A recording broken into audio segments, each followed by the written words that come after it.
You read the title correctly, y'all. Okay?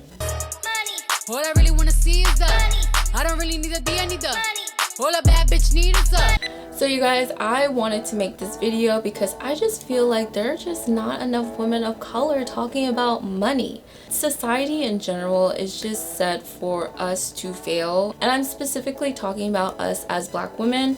I think it's time to change that, honestly. So I'm here to make videos to give you guys advice. I am not a financial advisor by any means, but I just do a lot of research on this topic, and I make it my mission to learn about personal finances so that I can be financially free one day. So I want to share the knowledge that I have gained in the past couple of years on gaining financial freedom and give that back to you guys. So hopefully you find this video helpful and you can help other people as well, and we can all be financially free.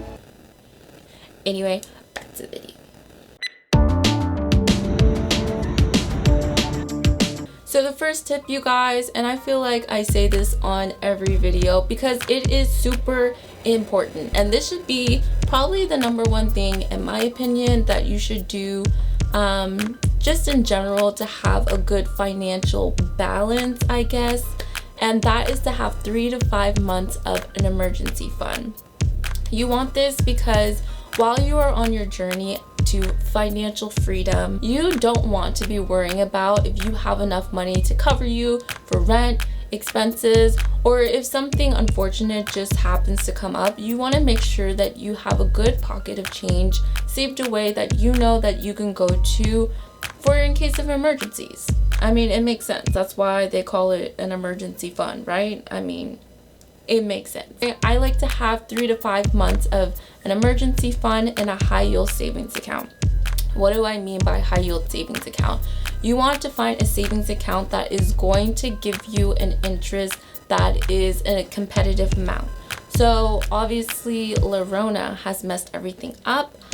So the interest rates that savings accounts give to you are not as high as they usually are.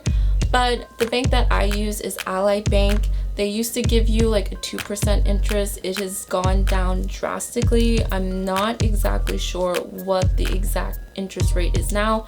I will put it on the screen, but it's still a very competitive interest rate compared to a lot of other banks that you can go to. You want to put your money in here so that your money can be growing with inflation. So what does that mean? The value of $1 now is not going to be the same as the value of $1 10 years from now. It's going to be worth a lot more money. So instead of just putting your savings account in just like a regular bank like Chase that probably is charging you a certain amount to keep your money in there, you can put it with a high yield savings account where they are literally going to pay you an interest for using their bank, and therefore your money is going to grow through inflation. So it's not going to be $1 10 years from now. It's going to be worth so much more than that. In general, you guys, you want to have an emergency fund because you never know what's going to come up. The goal is to not have to use it, but just to know that it's there and you have the option to use it, but you're just choosing not to because it's for emergencies. So number 2, you always want to check to see if your job offers a 401k. Now, I am not a really big fan of a 401k because with a 401k, you don't get taxed until you take the money out, which is probably around when you're 65. You can take the money out before, but you will get penalized for it. But it sucks because when you take it out when you're 65, you are in a totally different tax bracket than when you are at currently. So you're going to get a big chunk of change taken out compared to if you were to start a Roth IRA account. But it's always good to check if they offer 401k and specifically if they offer matching. So usually what a job will do, they will offer matching for up to like 5% or a certain percentage, and whatever you invest, they will match it at that max percentage. So I would say if your job offers a 401k, ask how much. Well, ask number 1 if they offer matching, and if they do offer matching, just contribute however much they're matching it. So if they're gonna match up to 4% or 5%, only contribute 5% so they can directly match it. That's basically free money, you guys. You are definitely getting a benefit from them matching that money. I would not invest any more than what they are going to match, because there are so many better options and so many better accounts that you can put your money into than this 401k. Maybe you can check too, see if they offer a Roth 401k, because if that's the case, you will get taxed on it for your tax bracket now compared to when you're 65 and ready to take out the money and retire. That's definitely a better option. But if they don't offer Roth 401k, then just do the regular 401k option and just only match however much they are willing to contribute as well. Because like I said, there are just other options of accounts that you can put your money into, and just don't waste your time on that one.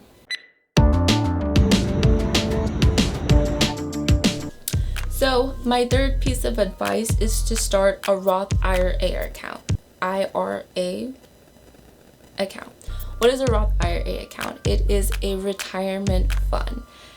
This is really important to have, especially to start now while you're young. A lot of people don't really think about retirement until they have like a steady full-time job, and then they think that getting a retirement fund through their job is enough. But it is not enough, you guys. You want to make sure that you have a separate retirement fund as well. A Roth IRA account is really good because it is technically tax-free money. It's still being taxed. Obviously, Uncle Sam is trying to get his coins, but it's really cool because you are going to be taxed on what income you are making now. So say you start a Roth IRA account now, you're not making as much money, you're going to be taxed on the income that you're making now. Most Roth IRA accounts, you are not allowed to take out the money until you're 65. You can take it out, but you will be penalized and probably charged a fee. Anyway, that's not the point. Don't take out the money. The whole point is to save and to set yourself up for retirement. So leave the money in there by the time you're 65, and when you take the money out, you will not be taxed on it again because you were already taxed on it in the past. And obviously we are all going to be millionaires one day, so it's a benefit because you don't want to get taxed when you're 65 and a millionaire. It's going to be such a bigger cutout that the government is going to take out compared to if you get taxed by what your tax bracket is now, which is, I'm assuming, drastically lower. I know that's the case for me.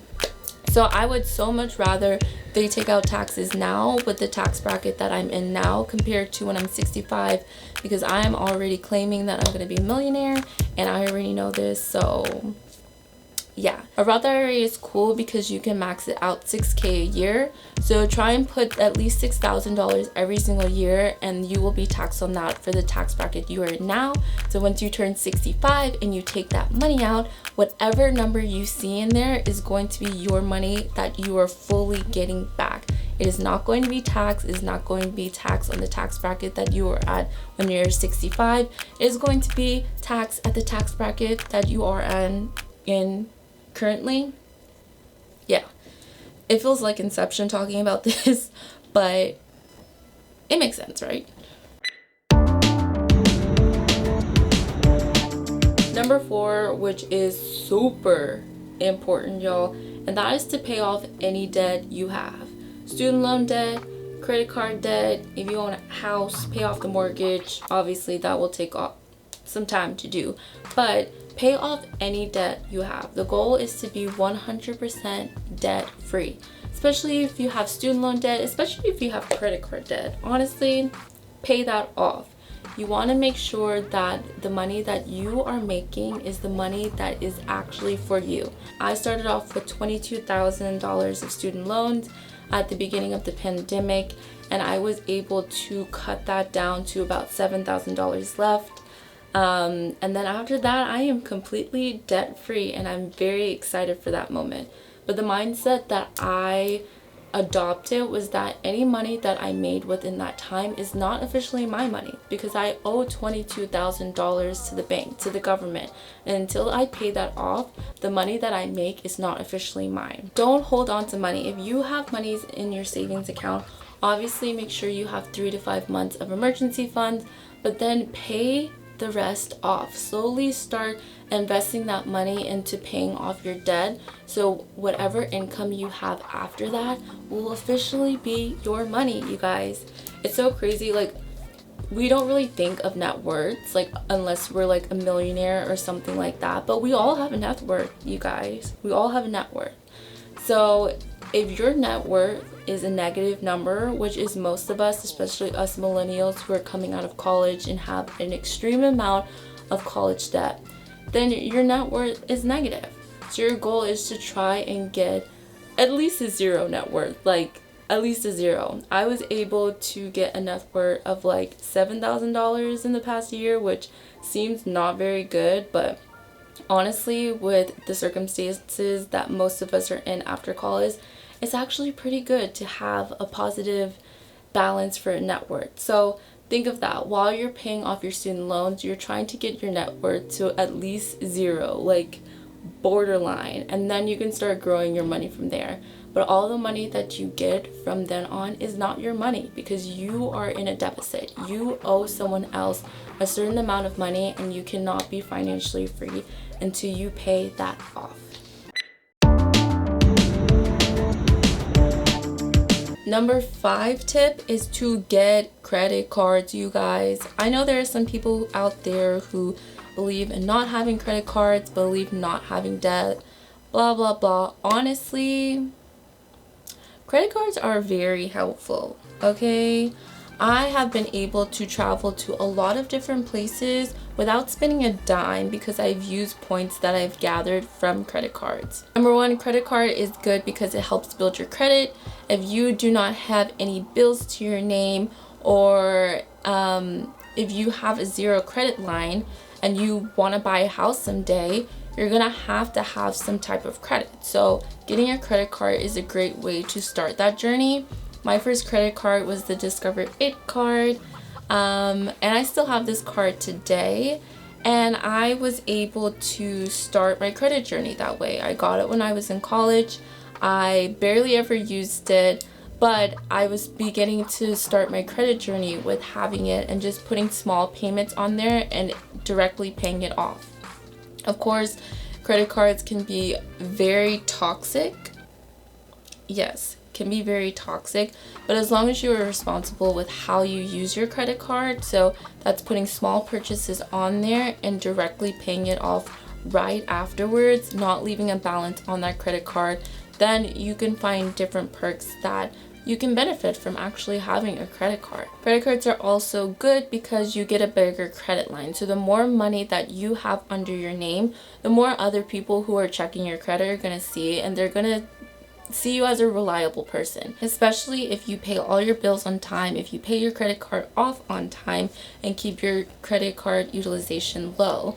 People will see that you have a credit line on your name and see that you are being responsible with your money, because you have all of this money that you could be using, but you're being responsible and not just spending it crazy like that. So having a credit card can definitely benefit you, especially starting young with it, because the longer that you have the credit card, the older your credit history will be, and that is going to help you in the long run. So I would definitely advise getting credit cards.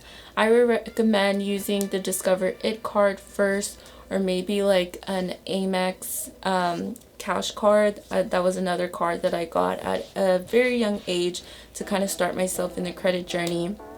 Those are really good starter cards to do, and just be responsible with it, you guys. Plus you get all these amazing points with it. You can travel with it, exchange it for flights, Amazon credit card or Amazon gift cards and points and stuff like that. So I only see a plus with credit cards, and if you don't have one, I would definitely look into getting one as long as you're responsible.